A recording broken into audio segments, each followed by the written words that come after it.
Assalamualaikum warahmatullahi wabarakatuh. Perkenalkan, nama saya Asnia Lavenia, NIM 2420148. Saya akan mempresentasikan tugas tambahan dari dosen pembimbing Dr. Kasman SPDI MPDI yang berjudul Konsep Dasar Agama Islam.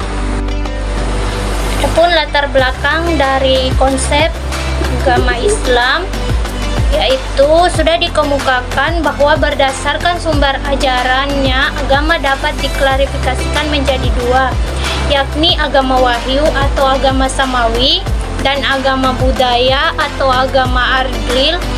Di antara agama wahyu yang ada, Islamlah yang masih dapat dipertanggungjawabkan keasliannya, terutama dengan mendasarkan sumber-sumber ajarannya pada Al-Quran dan Sunnah. Kedua sumber ini masih tetap terjaga keautentikannya, meskipun untuk Sunnah terbagi menjadi bermacam-macam jenis. Kedua sumber ini merupakan konsep ajaran yang mendasar, khususnya masalah teologis, sehingga tidak menimbulkan perbedaan di kalangan umat Islam. Ada 3 rumusan masalah, yaitu pengertian Islam, sumber ajaran agama Islam, prinsip agama Islam. Adapun pengertian Islam secara etimologi, kata Islam berasal dari bahasa Arab, terambil dari kosakata salima yang berarti selamat, sentosa. Kemudian dibentuk menjadi aslama yang berarti taat dan berserah diri, sehingga terbentuk kata Islam atau aslama yuslimu, islaman, yang berarti damai, aman, dan selamat. Orang yang masuk Islam dinamakan Muslim. Pengertian Islam yang didemikiakan itu sejalan dengan firman Allah Subhanahu wa Ta'ala.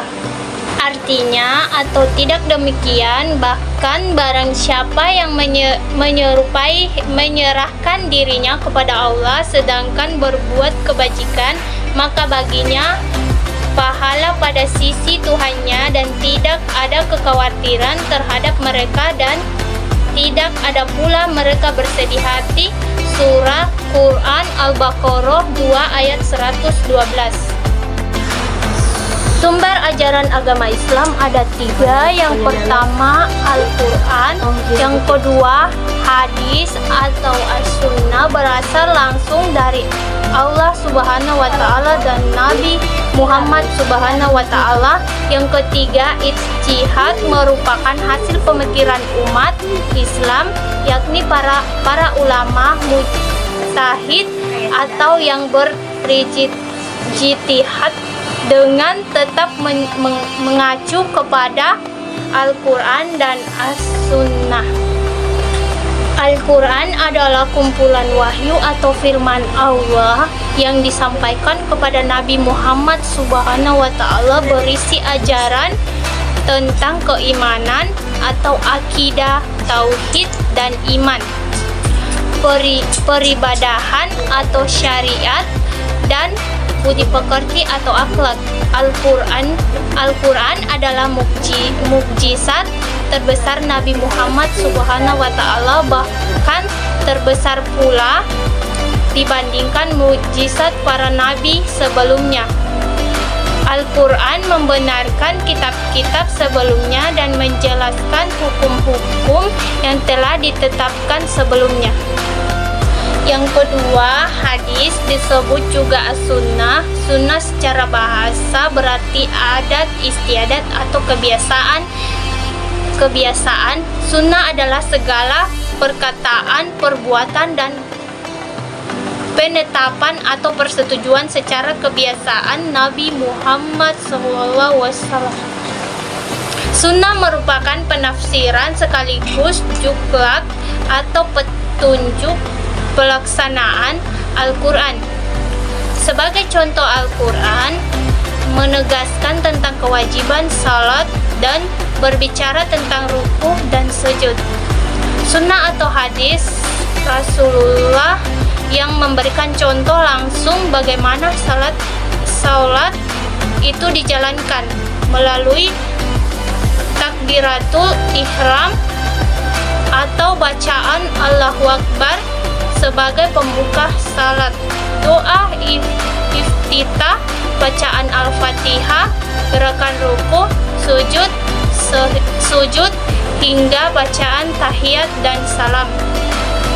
Prinsip ajaran agama Islam dalam Kamus Bahasa Indonesia, prinsip diartikan sebagai asas kebenaran yang jadi pokok dasar orang berpikir, bertindak, dan sebagainya. Dalam bahasa Inggris dijumpai kata principle yang diartikan asas, dasar, prinsip, dan pendirian.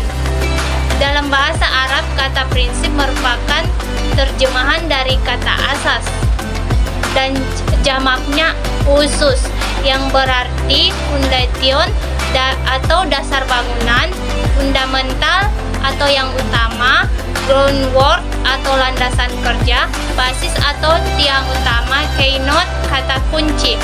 Dengan demikian, prinsip diartikan sebagai tempat yang dijadikan sandaran atau kebijakan dalam membangun sesuatu atau sebagai landasan yang digunakan untuk mengembangkan konsep atau teori.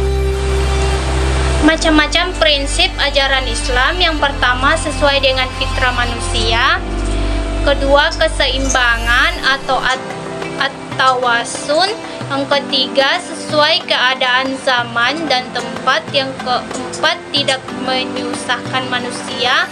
Yang kelima, berorientasi pada masa depan. Yang keenam, keadilan. Yang ketujuh, musyawarah. Dan yang kedelapan, persaudaraan.